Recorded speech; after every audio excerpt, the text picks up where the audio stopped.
ലോകത്ത് അല്ലാഹുവിന്റെ ദീനിനെ, പ്രവാചകന്മാരുടെ റിസാലത്തിനെ പ്രബോധനം ചെയ്യാൻ മനുഷ്യർ തയ്യാറില്ലാത്തിടത്തോളം കാലം അവർക്ക് പരമാതിരി ശിക്ഷകൾ അനുഭവിക്കേണ്ടി വരും. വിശുദ്ധ ഖുർആൻ അത് വിശദീകരിച്ചിട്ടുണ്ട്.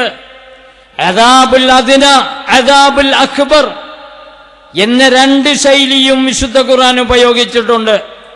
വലനുദീഖന്നഹും മിനൽ അദാബിൽ അദ്ന ദൂനൽ അദാബിൽ അക്ബർ ലഅല്ലഹും യർജിഊൻ.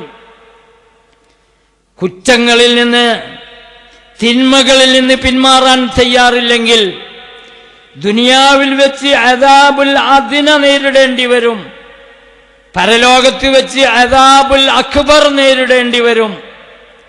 അദാബുൽ അദ്ന എന്ന അർത്ഥത്തിലാണ് ദുനിയാവിൽ നിന്ന് മനുഷ്യൻ സഹിക്കുന്ന പ്രയാസങ്ങൾക്കൊക്കെയും വിശുദ്ധ ഖുർആൻ നാമകരണം ചെയ്തിരിക്കുന്നത്. അദാബുൽ അക്ബർ വമ്പിച്ച ശിക്ഷ എന്ന അർത്ഥത്തിലാണ് പരലോക ശിക്ഷയെക്കുറിച്ച് വിശുദ്ധ ഖുർആൻ സൂചന നൽകിയിട്ടുള്ളത്. സമൂഹത്തിൽ ഒരിക്കലും തിന്മകൾ വ്യാപിക്കാൻ പാടില്ല.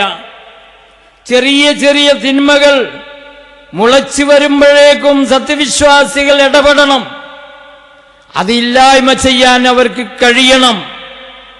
അല്ലെങ്കിൽ ഭൂമുഖത്ത് ഫസാദുകൾ ഉണ്ടാകുമെന്ന് പ്രവാചകൻ സല്ലല്ലാഹു അലൈഹി വസല്ലമ പറയുകയാണ്. അൻ ഉമ്മി സൽമ റളിയല്ലാഹു അൻഹാ ഖാലത്ത് സമഅതു റസൂലുള്ളാഹി സ്വല്ലല്ലാഹു അലൈഹി വസല്ലമ യഖൂൽ ഇദാ ലഹറത്തിൽ മആസി ഫീ ഉമ്മതി അമ്മഹുമുല്ലാഹു ബിഅദാബിൻ മിൻ ഇൻദിഹി. എന്റെ സമുദായത്തിൽ ഏതെങ്കിലും വിധ തിന്മകൾ പ്രത്യക്ഷപ്പെട്ടാൽ, അത് ലോകത്തുടനീളം വ്യാപിക്കപ്പെട്ടാൽ, പിന്നീട് അവിടെ അല്ലാഹുവിന്റെ ശിക്ഷ ഇറങ്ങും. ശിക്ഷ ഇറങ്ങുമ്പോ ഫഖുൽതു യാ റസൂലല്ലാഹ് അമാ ഫീഹി മുനാസുൻ സാലിഹൂൻ. ശിക്ഷ ഇറങ്ങുന്ന നേരത്ത് പ്രവാചകരെ, സ്വാലിഹീങ്ങളായ നിരപരാധികളും അവരുടെ കൂട്ടത്തിൽ ഉണ്ടാവുകയില്ലേ? എങ്ങനെയായിരിക്കും നിരപരാധികളായ സ്വാലിഹീങ്ങളായ അല്ലാഹുവിന്റെ ഇഷ്ടദാസന്മാരെ ഈ ദുനിയാവിലെ ശിക്ഷയിൽ നിന്ന് രക്ഷപ്പെടുത്തുക എന്ന ചോദ്യമാണ് പ്രവാചകൻ സല്ലല്ലാഹു അലൈഹി വസല്ലമയോട്. ഖാല ബലാ ഖാലത്ത് ഫകൈഫ യസ്നഉ ഉലൈക ഖാല യുസീബുഹും മാ അസാബൻ നാസ് സുമ്മ യുസീറൂന ഇലാ മഗ്ഫിറതി മിനല്ലാഹി വരിദ്വാൻ. ഭൂമുഖത്തുണ്ടാകുന്ന സകലമാന ഫിത്നകളിലും സകലമാന അദാബുകളിലും സാധാ മനുഷ്യരെ പോലെ തന്നെ സത്യവിശ്വാസികളും ഉൾപ്പെടും.